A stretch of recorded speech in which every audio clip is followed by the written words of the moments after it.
Hey, everyone. Welcome to the Inchstones podcast today. I sound like the biggest, largest Guinness Book of World Record, broken record saying that. But Jill Escher came into my life in the most, word of the day, profound way, which is that we have been living very parallel lives, years apart. And yet Jill is one of the few people who speaks so poignantly and directly to the core of what I live as a mom of two children with profound classic autism. And Jill does as well. She is the president of the National Council of Severe Autism. She's a writer, and she speaks so vulnerably about the reality, the actual lived reality of families like mine. Jill, it is such a pleasure to have you on the show today. Thanks so much for having me. And it's great to finally meet you in sort of person. Yes, E-meet. I know. It was funny when you said E-meet, E-introduce, E-say hello. I'm like, that's what I say all the time. Jill, give everyone a quick Cliff Notes version on Jill Escher and your children.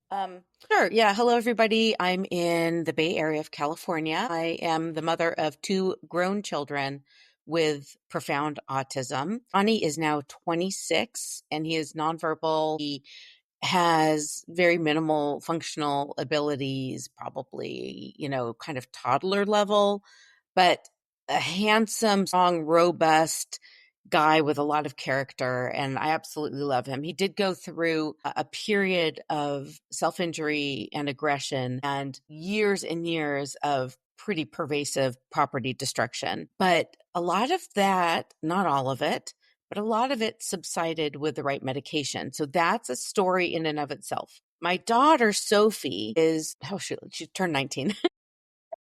And she is also nonverbal with very limited cognitive skills, very limited self-help skills, just like her brother. But she is, generally speaking, sweet, easygoing, a happy disposition. She loves going everywhere and seeing people and dancing, and she loves music, and she loves traveling, and she loves swimming, and she loves skiing, and yada, yada, yada. So like both my kids have profound autism, but they're like opposite ends of profound autism, if you will. So even within profound autism, there was this huge variability, and I experience it every day. You and I, again, we have boy and a girl. I am so into evolutionary primal biology right now because if you strip everything down, I go, God, you're such a...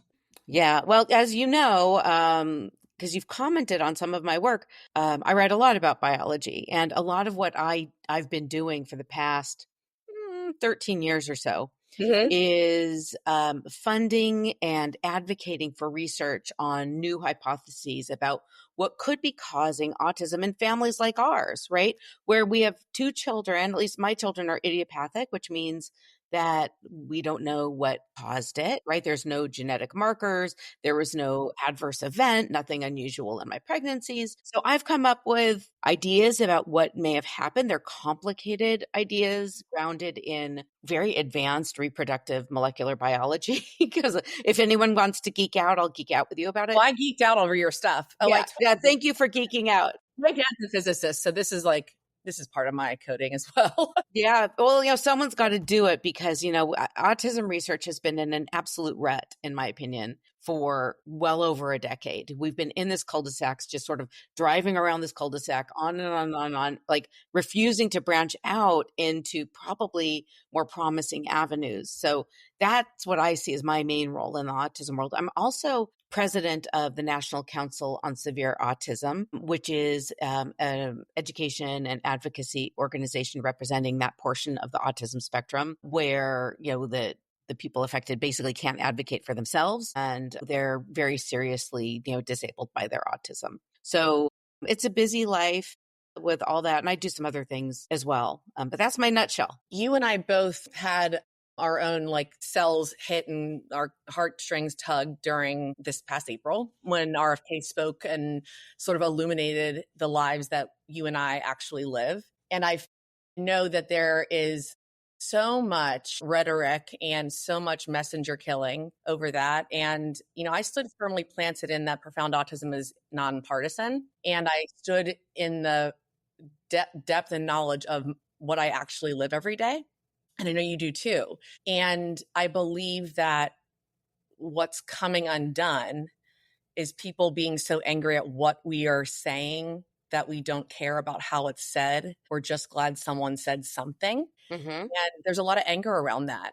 How do you feel like it has been a positive for the discussions on what you're hoping to do to push forward to destroy the current model of what research looks like and actually rebuild and create new ways of looking at this neurological pathway? Yeah, well, I think there was a lot in your question, and maybe I'm reading too much into it.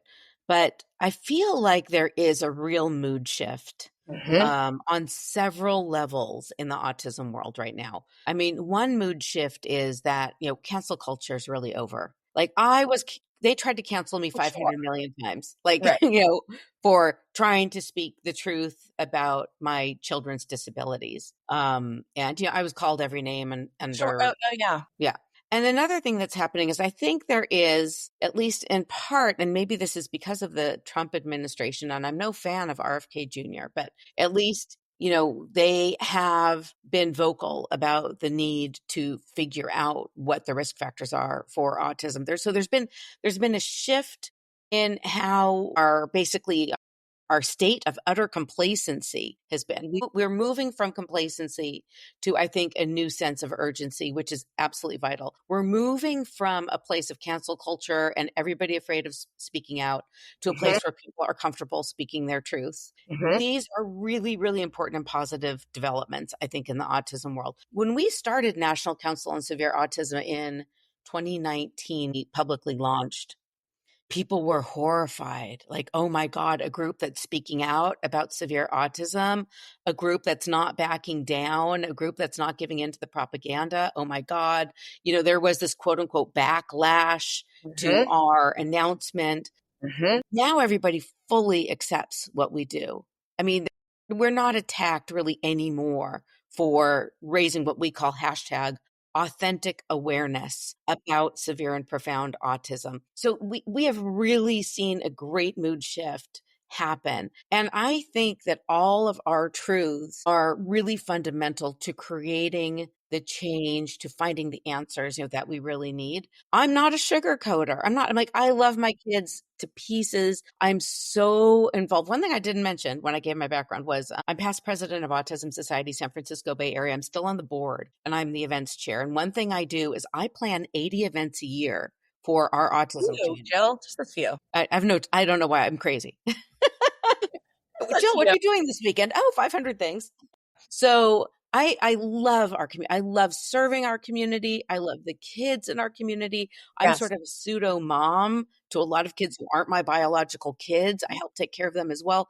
I absolutely love them. But at the same time, I see the immense growth in autism cases. I see the immense need for services. I mean, that cannot be denied. Nobody denies that. I see the suffering in families. I see the impoverishment of families. I see what happens when autism parents die, which is a tragedy beyond imagination. I see all these things, and I can live in a world where I love and support our kids and I champion our kids, but also speak to the devastation that Yes.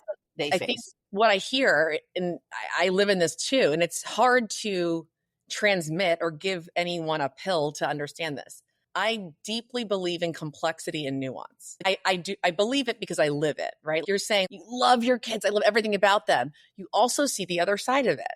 And until you are living that day to day, hour, minute by minute, there are some amazing skills as parents and as adults that we get to learn from these children.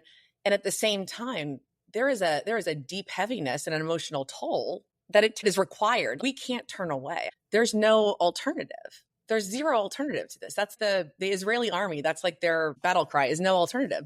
There is no alternative. You turn away and you say that truth doesn't exist. Okay. Or you look and you say, Right. "Wow, that does exist," and both can exist at the same time. But that's that beautiful complexity of life that it takes something like this to have someone pull the film back. Yeah. And, I think that there's so much kind of trivializing of autism in the media. And I think Mhm. if people aren't in our world, they think that autism is a fairly manageable, quirky difference. Mhm. They'll think it's somebody who has a job but maybe isn't very social, or maybe A kid that goes somebody. to college and just says, "Hey, I need my own room and I need some lighting. I can't be in a lit, classroom of 400 kids." Right. Or somebody with like a prodigious memory Mhm. who Yep, collects dinosaurs or something, but can still sort of live day to day or whatever. And those things do exist. I'm not begrudging people their exactly. own realities. But the fact of the matter is, if you look at the CDC data, now, 60% of people, or children at least today with autism, have IQs 85 and under, or under 85, I believe, under 85. And about 40% of those, I think, yeah, about 40% of those have IQs under 70. So we're talking about really compromised cognitive ability. And even if they don't have very compromised cognitive ability, study after study after study shows really unexpectedly high rates of impairment in functional abilities, right? So somebody might actually have kind of a normalish IQ, but their Mhm. functional abilities, their ability to, Or to get dressed and the buttons and walk down the and do I streets. brush my teeth today? And oh my God, making this call, like I'm so filled with anxiety, I can't make this basic call, or I can't figure out how to navigate to like get to the bus stop. Like this is reality. These are things I see every day. So even those who are cognitively privileged often experience pretty significant disability. The people I tend to work with usually are in this 85 and below IQ group. And I have yet to meet one like in that group that can really function independently. They need a lot of support. I mean, they're still living with their parents. They can't hold a job for the most part. I mean, it's It's not real. pretty. You're not making up these stories. I say, when my son is left in a room, to flip through his visual dictionaries that he can go through and just consume all the time. But if I go in the room and leave him alone for 2 minutes and he's eating drywall, that's different.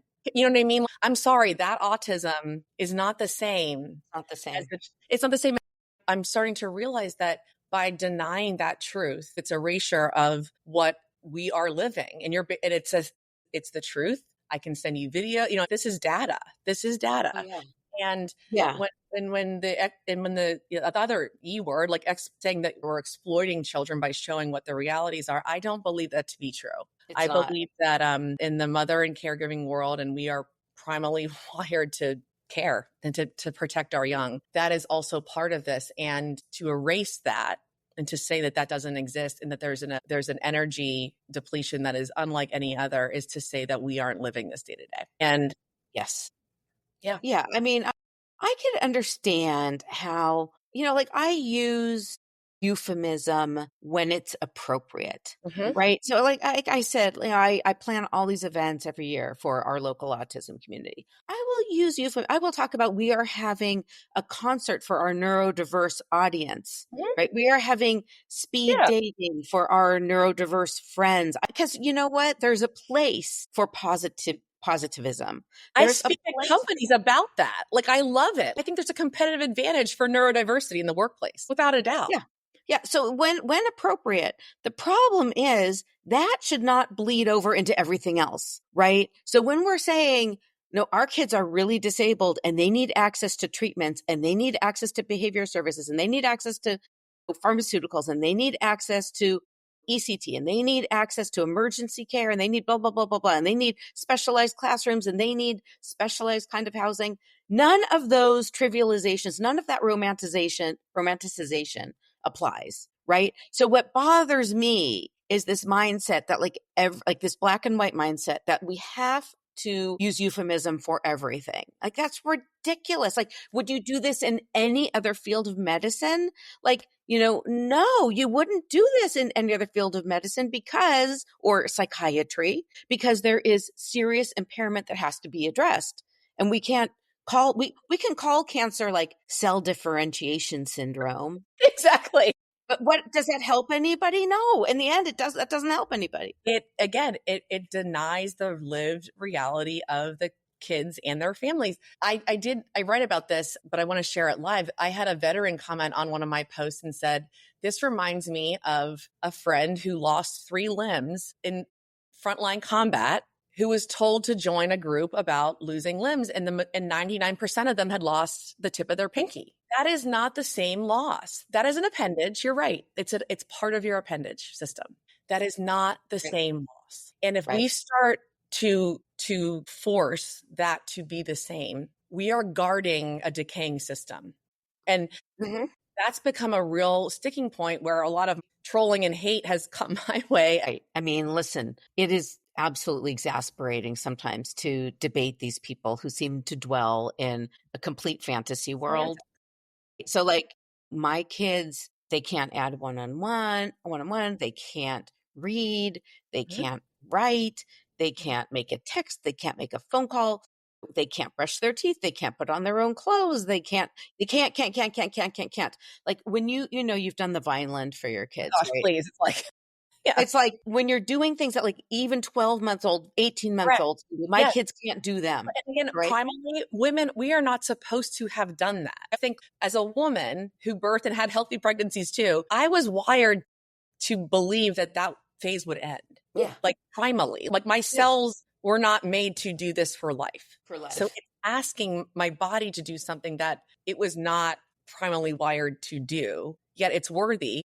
So how do we talk about that in a way that supports? No, I know exactly what you mean. Like this is unnatural. It's and then I'm fed all the time. Oh, you have 2 kids with autism. It must be genetic. And I'm like, well, guess what? No genes have been found despite, multiple genetic tests. They don't have any markers of having genetic syndromes. They don't have any of the dysmorphologies. They don't have any of the other symptoms. And I have nothing like this. And neither does my husband up our family trees. So you can sit here and lecture me about how all of this is genetic because I have 2. But I don't look at this autism world and say, oh, this is all natural difference. This is all different expressions of being human. I don't look at it that way. As we said in the beginning, my passion is advocacy for research into what might be increasing these rates of autism. Why do we have year after year after year after year for the past 30 years increasing prevalence of autism in almost every study that's ever been done on this? Right. And like to hold space for the genetics, my egg and my former husband's sperm created my children. Yes, those are genes, but what made that egg and that sperm combine to create 2 children that have profound autism? Right. Well, that's exactly the question. I've read one of your articles about your mother, and I think to myself, like, okay, so what was in the environment? How did my grandmother live? How did my mom live? My egg was in my body of my mom's body. Yes. Right? People don't realize, isn't that interesting? Yeah, my story is weird, and I don't necessarily think that what happened to me is necessarily common. But yeah, my story in a nutshell for people who are like, what are they talking about? Was when I was a fetus, a little tiny bitty embryo and fetus, long time ago, my mother was prescribed very, very heavy doses of synthetic steroid hormone drugs that at the time they thought would help prevent preterm birth or miscarriage, mostly miscarriage. And they didn't end up actually working at all. None of these drugs actually had that effect, but it was kind of the mythos at the time in the medical community. So actually millions of fetuses really until about 2023 treated with these synthetic steroid hormones. And at the beginning, there were probably 20 different drugs, like in the 60s. I was treated with 5 of them. And then more recently, it was kind of down to 1 preparation that was called Makena. It's a fake progesterone called a progestin. But what's so amazing is that there's been so little research done on the outcomes of these children whose development were heavily influenced by fake steroid hormones. And I don't want to go into biology too much. People are like, snooze. But it's really important during the development of egg and sperm that the development and the programming of the egg and sperm are highly influenced by hormonal exposure. So I don't actually focus my advocacy on my own story, my own hypothesis. I've been focusing my advocacy for like the past 4 years or so on the idea that actually general anesthesia to a parent influences egg and sperm quality, and that can result in neurodevelopmental abnormalities in their children. It's a very complicated Yes. hypothesis, and we've done quite a few animal studies on it that do show this happens, Mhm. but we don't have any human studies on it yet. And so that's what I've been primarily advocating for. But it's a very long story. If people want to totally geek Absolutely. out, go to jillesher.com. I have links to a lot of my papers, both papers in the lay literature and papers in the scientific literature, and you can learn all about it. I think the overarching macro subject is staying curious to what this all means and how it could have become this. And I think that that really scares people that don't understand the lives that we live. Again, I'm not RFK's chief of staff or anything, but I think that when I talk about conditioning and epidemiology and all these things, I mean, his dad challenged the system, right? Decades ago. RFK is challenging a system. And I think that what I would like to take from that is, can we just stay curious to the what if? Can we just continue to ask and say, well, what do you see as a mother? Where does your intuition go on this? And I think that the work that you're doing is so ripe in that exact column, because it doesn't say that we're going to be right. I always leave the possibility that I could be wrong, but why am I not allowed to ask the question? Why can't we ask the Yeah. questions about that? Yeah. I love what you're saying. Why can't we destroy the narrative of 30, 40 years of saying autism is this? I don't believe vaccines cause autism. So that's fine. Can we think about other ways? Can you talk to the moms that are living this? Maybe what they're seeing day to day has maybe just a little bit of validity to it. Yeah.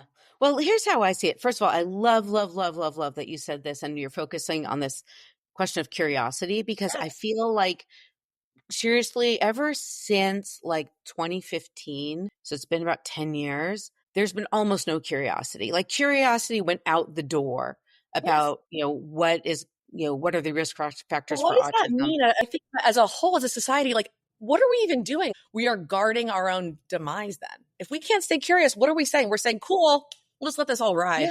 but this is what's happened in autism. Really, we've sort of accepted this dogma that, well, autism's genetic. Well, autism's very heritable. Hmm. Like our families is very heritable. That doesn't necessarily mean it's genetic. So Exactly. we lost curiosity because of that, and because of the rise of the neurodiversity movement, and probably some other factors as well. I think people are really wary about the vaccine narrative, and they just didn't want to ask any more questions about environmental influences.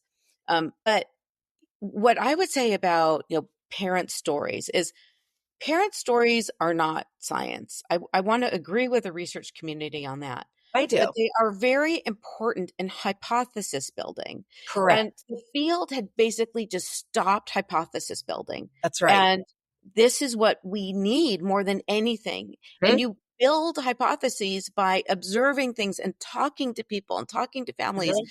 and collecting that. And yeah, is that science? No, that's not a paper that I can publish tomorrow and say, look, we found the answer. But it is a way to say, you know what? We've been able to develop this hypothesis that should be scientifically tested. And That's it's right. that I completely agree with you. Like that step has been like skipped. Like, scientists just are like, I care about genes. I don't care about anything else. I'm not listening anymore. And I said to, not said, I wrote this, a scientist. I said, I believe that you believe that I am wrong. Like, I believe you. I believe that you think that. I just want everyone to stay open to the possibility that we might be wrong about something, that there might be something else. I've been really immersed in the scientific world. Like I was a board member of a major scientific society. I've published in many scientific papers. I've given a lot of scientific grants. I'm friends with scientists literally around the world. I've spoken at many scientific conferences. Mhm. I'm really deep, about as deep as an autism mom can possibly get in the scientific world. The scientific world doesn't operate as rationally as you think it should. It is guided by two things: Humans are grant. involved. Scientists can't get away from being a human. So, yeah. They're very conservative. They're very, very conservative. They're worried about their grants. They're worried about their reputations, right? Hmm.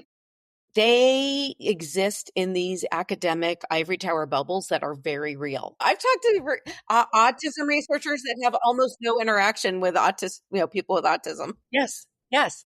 Yeah. Why can't we challenge the systems around it? And that's what I keep coming back to is like, if we're finally able to maybe destroy the model, the semantics of it all and the psychological bullshit that people want to just to say that they're going to turn away using words, maybe we'll finally get back to actually thinking about that's a great hypothesis. A few hundred moms or a few hundred caregivers have really said this. Maybe Yeah. we should explore that. Well, exactly. That's what I try to do on my hypothesis. I'm not saying there aren't others Oh, out of there. course. I welcome other people to come up with other ideas. I've interviewed 350 plus autism families over the years about their family histories. And that's what enabled me to develop this hypothesis that a parent's history of surgery under general Yes. anesthesia is related to risk for autism in their children. It's a Yes. weird hypothesis that I did not expect. I did not expect. It was How not on my radar. scientific of you. Isn't that Yeah. so cool?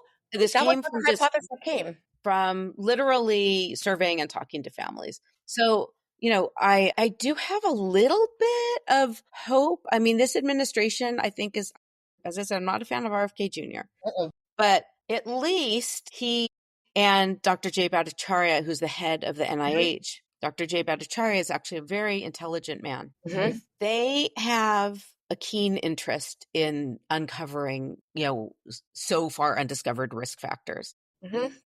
They have said that they're putting some money towards that.